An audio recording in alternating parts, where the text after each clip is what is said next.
Universal Orlando calls their pass an attractions assistance pass for guests whose disabilities prevent them from waiting extended periods of time in what they call a conventional attraction queue environment.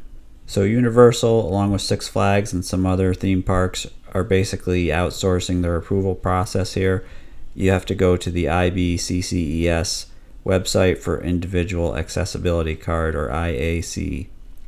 You can register for that at accessibilitycard.org within 30 days of your visit to the park, or at least 48 hours before your visit. So it's basically between 30 and 2 days. And once you're in the park, I don't think you can really go through the process. Now, they're not going to ask for any medical documentation, diagnosis, or condition, the IBCCES, but there is some information you can upload that they use to authorize the request. Exactly what that documentation is a little bit later in the video. So head on over to the IBCCES website, and you got to create your own account if you don't have one, and go ahead and log in with that. If creating the account might take you a few times because you might have to approve it in your email box.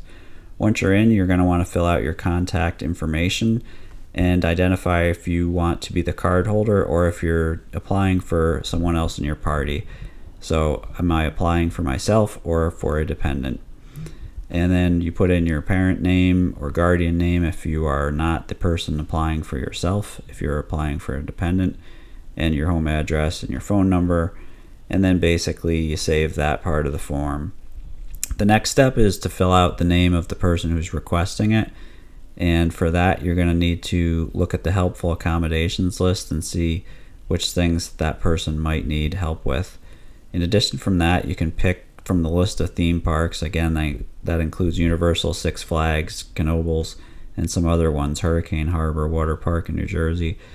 And basically, you can select more than one. It's which parks you plan to visit in the near future. And you're going to need a photo as well of the person who you're applying for, whether that's yourself or a dependent, because you're going to need to upload that here. Then just take a look at the terms and conditions, and you got to click the agree button at the bottom to say that you agree.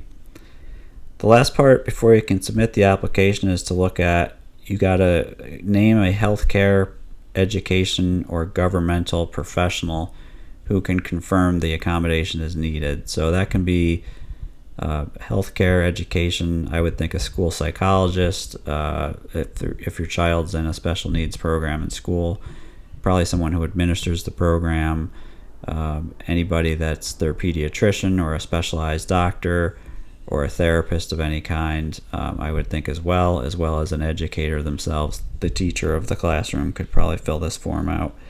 But basically they're gonna have to submit a letter, and you're gonna upload it here.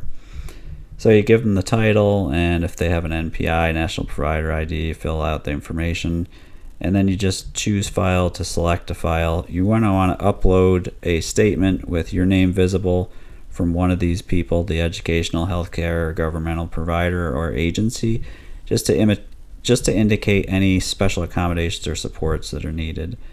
And then you answer a few questions, and you go ahead and click Save. One of the things I found was the documentation you can include is if you have a child who has special needs and is in the educational system and has an IEP, just take the cover page of your current IEP.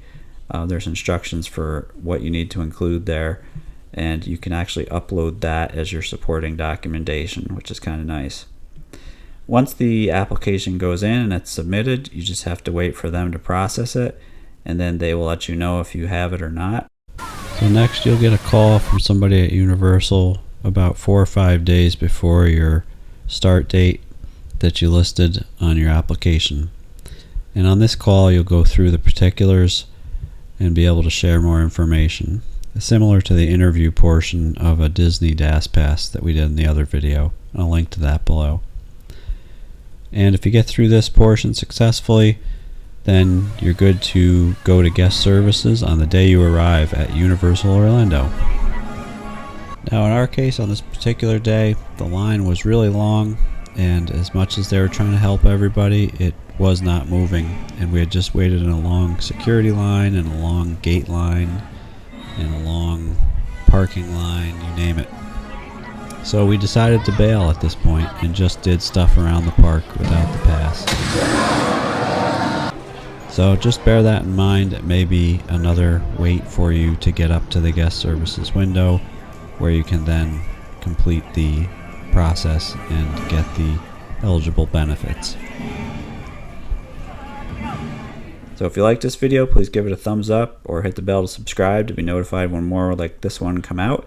And feel free to share this with somebody else who you might think might find this one interesting. Thanks again for watching.